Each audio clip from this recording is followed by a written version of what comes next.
Hello friend, welcome back to my channel Tina my channel. তোমাদের সবাইকে welcome. তো অনেকদিন পর আবার ভিডিও নিয়ে চলে এসেছি, আর এটা ছিল আগের বছরের নীলষষ্ঠী মানে চড়কের ভিডিও। তো দেখো আমরা হচ্ছে এই বিকেলবেলা সবাই মিলে দুই বোন, আমি আর দিদির মেয়ে মিলে যাচ্ছি সবাই মিলে ঝাঁপ দেখতে। অনেকদিন পরে ঝাঁপ দেখবো, আর তোমরা ভিডিওটা স্কিপ না করে কিন্তু পুরো ভিডিওটা দেখতে থাকো, আশা করি তোমাদের ভালো লাগে। আর এই স্কুলটাতেই কিন্তু আমরা পড়েছি, এই পাশে প্রাইমারি স্কুল আর একদিকে হাই স্কুল। আর এটা হচ্ছে আমার মাদের বাড়ির একদমই কাছাকাছি, 5-10 মিনিটের রাস্তা। আর আগের বছর যেহেতু বাড়িতে ছিলাম, তো মার বাড়িতে গেছিলাম, তো ওইখান থেকে এই যে আমরা সন্ধ্যেবেলা সবাই চলে গেছি চড়ক দেখতে। আর প্রচুর ভিড়, আর অনেক দিন পরে কিন্তু চড়ক মেলা দেখছি। এর আগেও কিন্তু আমরা এখানে চড়ক দেখতে যেতাম, আমি কিন্তু কিছুই পেতাম না। তো এই যে দুটো বোন আছে, তো ওরা কিন্তু অনেক কিছু চকলেট অনেক ফল টল টুকটাক পেয়েছিল। তো এখন এসেছে একটু দোকানে, তো 2-4টে দোকান বসেছে, খাওয়ার দোকান, ফুচকা দোকান, আর এখানে কিছু ওই খেলনা দোকান বসেছে। তো মেয়েকে একটা বেলুন কিনে দিয়েছি, আর এই যে খেলনা কিনেছি। তারপরে চড়ক দেখে তারপরে ফুচকা টুচকা খেয়ে তারপরে এই যে এখন আমরা চলে যাচ্ছি বাড়ির দিকে। আর এখানে কিন্তু সব দোকানে কিন্তু নিরামিষ। আর এখানে কিন্তু আগে মন্দির ছিল না, তো এমনি ওই ঠাকুরের পুজো হতো। তারপরে এখন যেহেতু পুরো একদম পার্মানেন্ট মন্দির হয়ে গেছে। আর দেখো রাস্তাতে কি সুন্দর আলপনা দিয়েছে, আর এগুলো কিন্তু কম্পিটিশনের আলপনা। তো সেই দেখো সাইডে কিন্তু নাম্বার দেওয়া আছে। তারপরে এখন এই যে আমরা বাড়ি যাচ্ছি, তো দেখো এখন তারা বাই বাই করছে। তারপরে হচ্ছে পরের দিন সকাল সকাল দেখো চান করে সবাই রেডি হয়ে গেছে। আমার মেয়েও কিন্তু সকাল সকাল উঠে গেছে। তো সকাল সকাল যাচ্ছি, কিন্তু ওখানে কিন্তু আশেপাশের মধ্যে এখানে একটাই ওই মন্দিরে পুজো হয়। তো সেই জন্য কিন্তু প্রচণ্ড ভিড় হয়, যেহেতু মেয়ে আছে ছোট্ট। তো সেই জন্য মা বললো তাড়াতাড়ি চল, তাড়াতাড়ি আমরা পুজো দিয়ে তারপরে চলে আসবো, নাহলে কিন্তু পরে অনেক ভিড় হবে। তাছাড়াও আমি পরে আবার নদীতে যাবো ড্রেস চেঞ্জ করে। তো সেই জন্য আমরা গিয়েছিলাম খুব তাড়াতাড়ি সকাল সকাল। আমরা সবাই দেখো সাদা লাল লাল সব লাল লালে একদম শাড়ি পরে সবাই ফুল টুল নিয়ে ডাব টাব নিয়ে তারপরে এই যে দেখো আমরা কিন্তু চলে এসেছি মন্দিরে। এই মন্দিরটা কিন্তু এখন খুব সুন্দর বানিয়েছে। আগে কিন্তু আমরা যখন ছোটোবেলায় আসতাম তখন কিন্তু মন্দির ছিল না।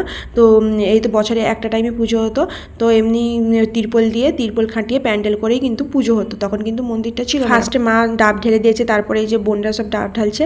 আর মা ফার্স্টে ডাব ঢেলে তারপরে মেয়েকে নিয়ে বাইরে দাঁড়িয়ে আছে। তারপরে বোনরা ডাব ঢালার পর তারপরে আমি ডাব ঢালবো। তারপর বাবাকে ফোন করে ডেকেছিলাম, তো মেয়ে একটু কান্নাকাটি করছিল। তারপর বাবাও এসেছিলো। তারপরে এই যে বোনদের সবাই জল ঢালা হয়ে গেছে। তারপরে এবারে যে আমি এবারে এই ডাবটা ঢেলে দেবো। আর এখানে না একটু যদি মানে 10টা-11টার দিকে যাই, এতটাই লাইন হয়ে যায়, মানে দাঁড়িয়ে দাঁড়িয়ে। তারপর তো রোদ্রু, আর এটা মানে ফাঁকা জায়গায়, খোলা জায়গায়, তো দাঁড়িয়ে দাঁড়িয়ে না পুরো একদম তোমার মাথা ঘুরে যাবে। মানে 2-3টে গ্রামের না অনেকেই আসে এখানে, যেহেতু আশেপাশে বললাম যে পুজো হয় না এখানে, এই জায়গাটাতেই পুজো হয়। তো সেই জন্য আশেপাশের গ্রাম থেকেও কিন্তু অনেকে আসে এখানটাতে। তারপরে আমি এখন এই যে প্রণাম করে নিচ্ছি, ভগবানকে বলছি যে সবাইকে ভালো রেখো, সুস্থ রেখো, ও মেয়েকে ভালো রেখো, মেয়েকে যেন মানুষ করতে পারি। তো সবাইকে সুস্থ রেখো। আর এই আগের বছরের বাড়িতে ছিলাম, তো এই ভিডিওটা এডিটিং করতে করতে খুব মনে পড়ছিল। আর এবছর তো যেহেতু এখানে আছি, বাড়িতে যেতে পারিনি। তো বাড়িতে না এই দিনগুলো খুব মিস করি, যখন কিছু অনুষ্ঠান হয়। তো তখন মানে সবাইকে তো মিস করি, তার সঙ্গে খুবই মনটাও খারাপ হয়ে যায়। আর কিছু তো করার নেই, যেটা বাস্তব সেটা নিয়েই চলতে হবে আমাদেরকে। তো দেখো এখন কিন্তু মানে আমরা যখন এসেছিলাম মানে পুরো ফাঁকাই ছিল বলতে গেলে। তো তারপরে যে বাবা এসেছিলো, তো সবাই মিলে এখানে আবার একটু ফটো তুলে নিচ্ছিলাম। আমার দিদির মেয়ে দেখো, সেও আবার শাড়ি পরে এসেছে। সেও বলছে আমি জামা পরে যাবো না, মাসি আমাকে শাড়ি পরে দাও। তো তারপরে ওকে আবার শাড়ি পরে দিয়েছিলাম। তারপর দেখো আমাদের জল ঢালা কমপ্লিট। তারপরে এখন এই যে আমরা পুজো টুজো দিয়ে তারপরে এখন যাচ্ছে এই যে বাড়ির দিকে। তারপরে বাবা মেয়েকে নিয়ে চলে গেছে। তারপরে আমরা বাড়িতে গিয়ে মেয়েকে খাইয়ে ঘুম পাড়িয়ে তারপরে দেখো আবার শাড়ি চেঞ্জ করে আবার এই যে আমি সাদা লাল শাড়ি পরেছি, বোন একটা এই যে ঢাকাই তাঁত পরেছে। তারপরে আর দিদির মেয়েকে বলছি তোকে শাড়ি পরতে হবে না, তুই এবারে ড্রেস পরেই চল। তো সেই জন্য ও একটা আবার জামা পরেছে, জামা পরে তারপরে যে আমার 3জন এখন যাচ্ছি তো নদীতে যাবো। তো ফার্স্ট ওখানে মন্দিরে গিয়ে তারপরে ওখান থেকে এবার সবাই মিলে আবার যাবো নদীতে। তো আমি বিয়ের পর 1 বছর গেছিলাম, তারপরে সয়ে রেখেছিলাম যে আবার একবার যাবো। তো সেই জন্য যেহেতু আছি বলে সেই জন্য আমি ভাবলাম যে থাকা হয় না সবসময়, তো এবছরে তাহলে নদীতে যাই। আর মা বলছে ছোটো মেয়েকে রেখে যাবি, আবার যদি উঠে পড়ে কান্নাকাটি করে। তো যেহেতু বোন গেছিলো, তো ফোন নিয়ে গেছিলাম। আমি বলছিলাম যে যদি উঠে পড়ে ফোন করবে তাহলে বোন এসে ওকে নিয়ে যাবে। আর মাদের বাড়ি থেকে নদীতে বেশি দূরে নেই, কাছাকাছি। তো দেখো ছোট্ট ছোট্ট বাচ্চা মেয়েগুলো কেমন শাড়ি পরেছে, আর এত রৌদ্রুর তাপ, মানে কি বলবো, মানে পিচ রাস্তা পুরো একদম তেতে আগুন হয়ে গেছিলো। মানে কত মানুষ এসেছে দেখো। আগে কিন্তু আরও সবাই সেজেগুজে লাইন ধরে যেত সাদা লাল পাড় শাড়ি পরে, এখন কিন্তু অনেক কম মানে সেজে যায়। অনেক মানুষ গেছে সঙ্গে, কিন্তু সাদা লাল পাড় শাড়ি পরে জল তুলে নিয়ে কিন্তু অনেক কম মানুষই এখন আসে। আর দেখো আমরা যখন এসেছিলাম তখন কিন্তু ভাটা ছিল, তো সেই জন্য নদীতে মানে জোয়ার ছিল না। তো সেই জন্য জলটা কিন্তু অনেকটাই নিচে ছিল। তো সেই জন্য আমাদেরকে নিচ থেকে জলটা তুলে নিয়ে যেতে হচ্ছিলো। আর এরকম সবাই একসঙ্গে মানে লাইন ধরে যখন সারি সারি একই সাদা লাল পাড় শাড়ি পরে যখন নদীতে আসতো, তখন আমরা দেখতে আসতাম। তখন কিন্তু খুব ভালো লাগতো দেখতে, ছোটো থেকে বড়রা সব লাইন ধরে আসতো। তো এখন বাচ্চা মেয়েরা আসে, কিন্তু মানে আগের মতো সবাই এত মানুষ মানে সেজে গুজে লাইন ধরে এরকম আর আসে না। দেখো এসেছে সবাই, এবারে চান করছে, জল তুলছে, তো এবার নিজেরা নিজেদের মতো চলে যাবে। আর বাজনা পার্টি ওরা এত দেরি করে লেট করে যায়, সেই জন্য কী করে সবাই রেগে, মানে গরমে তো রাস্তা পুরো রোদ্রুতে একদম তেতে থাকে, তো সেই জন্য সবাই বিরক্ত হয়ে কী করে, তো জল তুলে এবার যে যার মতো সেটা চলে যায়, গিয়ে এবার মহাদেবের মাথায় ঢেলে দেয়। তো এই যে আমিও দেখো ডুব দিয়ে এখানে ঘটিতে জল তুলে নিয়ে চলে এসেছি। তারপর বোন বলছে যে একটু নেমে দাঁড়া, তারপরে কিছু ফটো তুলবো।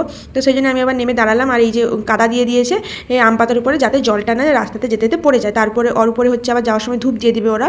আমি তো এসেছি, আবার মেয়ের জন্য চিন্তা হচ্ছে যদি উঠে পড়ে, ও তো কারোর কাছে থাকতে চায় না, তো সেই জন্য মানে মনে মনে একটা চিন্তাও আছে, যদি উঠে আবার কান্নাকাটি করে। তো তারপরে তো ঘন ঘন ফোন করছি মাকে যে উঠে পড়েছে কিনা, কান্নাকাটি করছে কিনা। তারপরে মা বলছে না না আর কান্নাকাটি করছে না, উঠে পড়েছে, তবে কান্নাকাটি করছে না, আর আমাদেরও তো হয়ে গেছে, আর কিছুক্ষণের মধ্যে আমরাও চলে যাব।